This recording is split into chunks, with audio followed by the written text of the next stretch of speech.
Видеооко «Аносплав» находится в Музее просвещения. Музей истории просвещения называется. Музей истории просвещения Сыктывкарского Коми-края. Музей истории просвещения Коми-края. Так называется музей в Сыктывкарском государственном университете. И в этом музее работали и продолжают работать замечательные ученые. В их числе доктора наук, профессора Евгений Ильич Михайловский и Владимир Леонидович Никитенко. Владимир Леонидович Никитенко. Они внесли значительные вклады в развитие Сыктывкарского государственного университета и математической науки, и механики.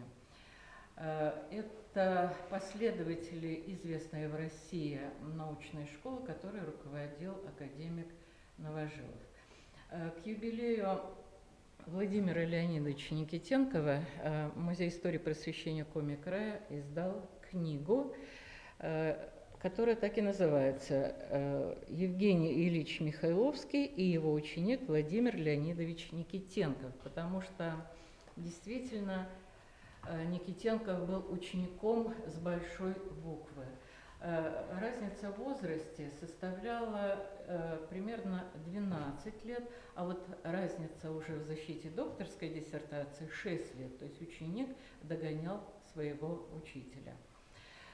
Владимир Леонидович Никитенков родился в городе Демидове в 1952 году.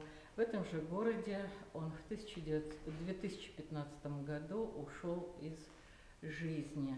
Уехал туда больным человеком, попрощался со всеми, сказал: «Я уезжаю умирать». Конечно, вот эта утрата для нашего университета была очень великой.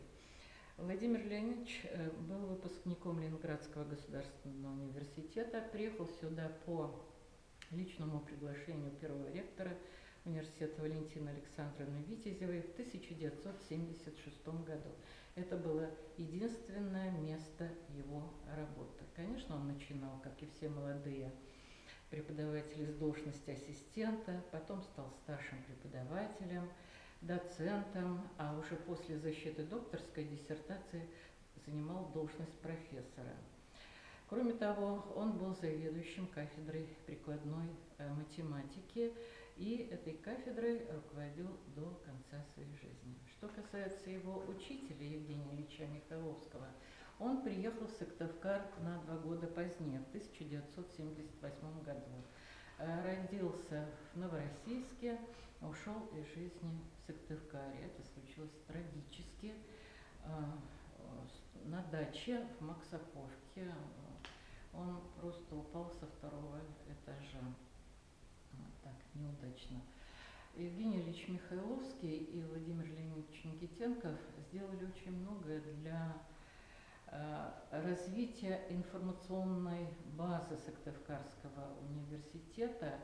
И в их бытность университет вышел на передовые позиции, был одним из самых оснащенных университетов в России информационными технологиями.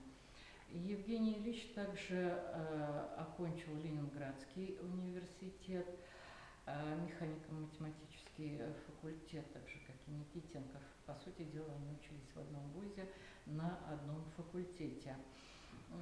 Затем он некоторое время работал в Гатчине.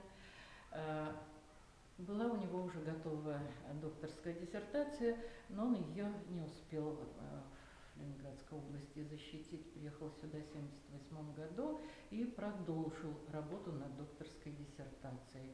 Успешно ее защитил. Им была создана кафедра математического моделирования, кибернетики. Он руководил этой кафедрой также до конца своих дней. Кроме того, он был создателем замечательного журнала «Вестник Сыктывкарского университета», первый номер которого вышел в 1995 году. И Евгений Ильич большое внимание уделял насыщению этого журнала интересными материалами. Презентация первого выпуска состоялась у нас в Музее истории просвещения Коми-края.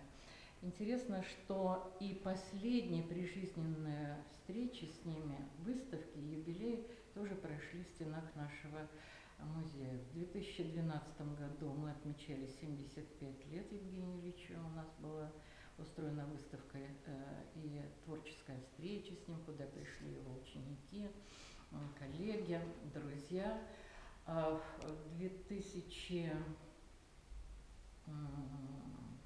В 2012 году у нас была выставка, посвященная 60-летию Владимира Леонидовича Никитенкова, и это тоже было местом встречи тех, кто знал Владимира Леонидовича. И оба, конечно, смогли при жизни услышать очень много добрых слов в свой адрес, потому что это было своего рода тоже выставка, это всегда подведение итогов.